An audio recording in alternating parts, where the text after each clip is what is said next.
So let's go ahead and get started.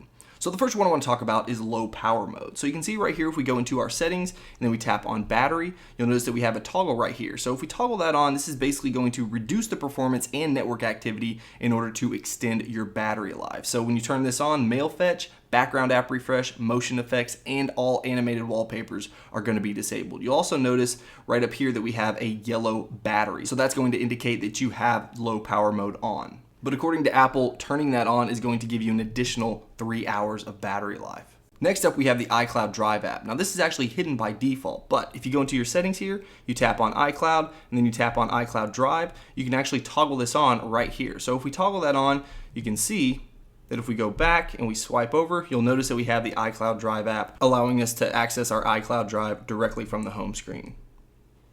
Now also in the settings, you can see right here, if we go ahead and open that up, if we swipe down, we have search settings. So we can just tap right up here, and then let's say that we were looking for some camera settings. Well, we can just type in cam, and you can see that we have multiple camera settings right here. So if you wanted to go into your restrictions and check those out, you can just enable that, type in your passcode, and then you can start to configure that however you'd like. Next, we have a new shift key. So you can see right here, if we open up our notes, you'll notice that all of the keys on the keyboard are actually lowercase, and that's because the shift key is turned off.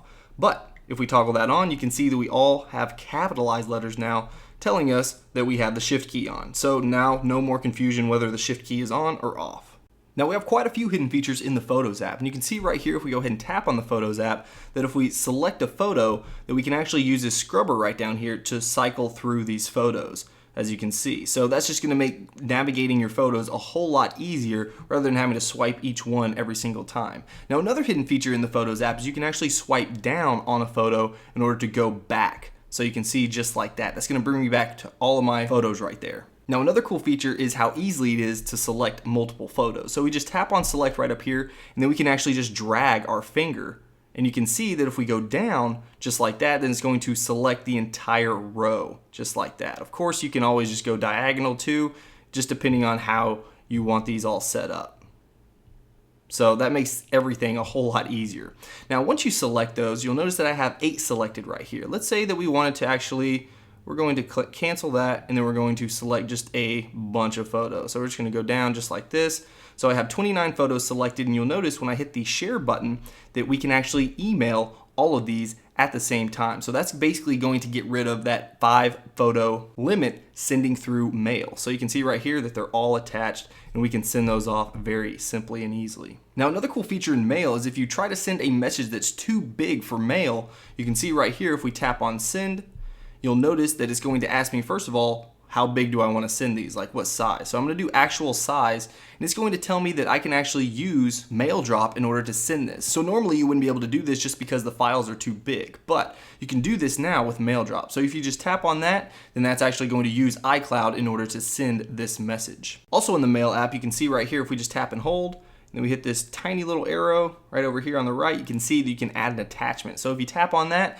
this is going to allow you to add an attachment from your iCloud drive. Now I don't actually have my iCloud drive set up, so I don't have any files here, but that's exactly how it works. Now also in the Photos app, if you actually want to hide a bunch of photos, you can do this very easily just by using that select method that I just talked about, but we're just going to tap on this entire section right here. And you'll notice once these are all selected, or the photos that you want to hide are selected, you just hit the share panel and then you just hit hide. So if you tap on hide, you can see all of these are going to be hidden if I just hide 373 photos by tapping that right there. Now another cool hidden feature is the back to app or back to search feature. So you can see right here, if we just swipe over here, and let's just say that we're going to tap on one of these news articles. Now you'll notice right up here at the top that we actually have a back to search button. So once we tap on that, after we're done doing whatever we're doing here, if I just tap cancel, you can go ahead and read all this. And then you just hit the back to search, and it's going to bring you right back to where you were. Now this is going to work in applications as well, so just keep that in mind. Of course, we also have the redesigned app switcher. So if we pull that up, you can see that we have larger cards,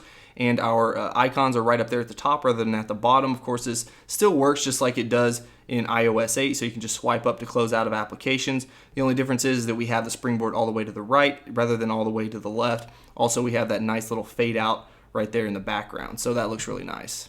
Siri also got a little bit of a makeover, as you can see right here. If you have the Apple Watch, or if you've actually seen Siri on the Apple Watch, and you'll notice that this looks very familiar. But this is definitely different for iOS 9, and I think it looks pretty good. Now, something we've already had on the iPad but we didn't have on the iPhone is the side switch option. So you can see right here, if we just go into our settings in general and then we swipe down here, you can see we can use the side switch to lock rotation or to mute our device. So it's just talking about this switch right here. So you can see if we just tap on lock rotation and if we swipe this, you can see just how that works right there. So that's pretty cool, giving us the option to do just that. Now you also notice right here, if we tap on Touch ID and passcode, that we have a 6-digit passcode right here. Now you don't have to have a 6-digit passcode. You can actually tap on change passcode and then type in your passcode here, and then you can tap on passcode options if you want to change this back to the 4-digit numeric code. So you can do that just right there. Now another feature we haven't had on the iPhone is being able to group notifications by app. So you can see right here, all you have to do is go into your notifications, tap on a group by app, and now no longer will it be grouped in the order that you received them, but now by application. Now if we go back here and we go into general and then our auto lock features right here, you can see that we now have 30-second auto lock. So it used to be just 1 minute was the quickest or the earliest that you could actually auto lock your device, but now we have an option for 30 seconds if 1 minute was too long. Now if you're actually sick of all the vibrations on your device, you can go back here into accessibility and then swipe down here to vibrations, and you can turn that off. So you just toggle that off right there, and that's going to turn off all vibrations. This is also going to turn off the vibrations for emergency notifications such as Amber Alerts and weather alerts. Now if we're in the settings here and we tap on general and then go into accessibility again,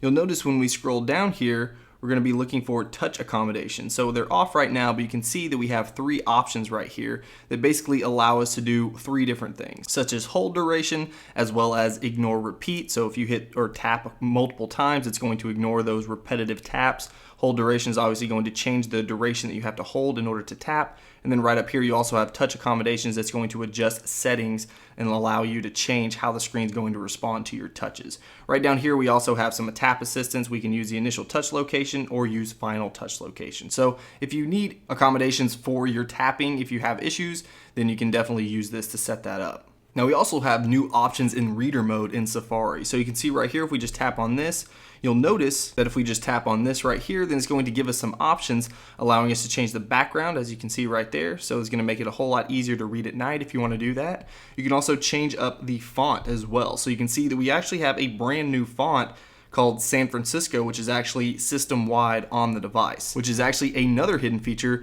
that's actually kind of hard to tell the difference. You can really tell a difference if you're looking at the numbers side by side. So if you take a look at the clock, then it's going to be pretty obvious that the fonts are different, but otherwise, if you're just looking at the lettering, it looks very, very similar to the same text that you had in iOS 8. Now, if you guys watched the WWDC, then you actually saw them demonstrate using the keyboard as a trackpad on the iPad. Well, you can actually do that on your iPhone as well. So you can see right here that we're in our Notes app and you use 2 fingers, you just press them on the keyboard and then you move it around. You can see that you're able to move that cursor wherever you want it to be. So you can just leave that right there and then make your changes. It's just a whole lot easier to use that rather than using that magnifying glass that you used to have to use. Now, everybody's used the Shake to Undo feature on the iPhone. Probably not on purpose, probably by accident, but you can actually turn that off now in iOS 9. So if you go in here into accessibility, you can actually scroll down here and turn off Shake to Undo right there. So you just toggle that off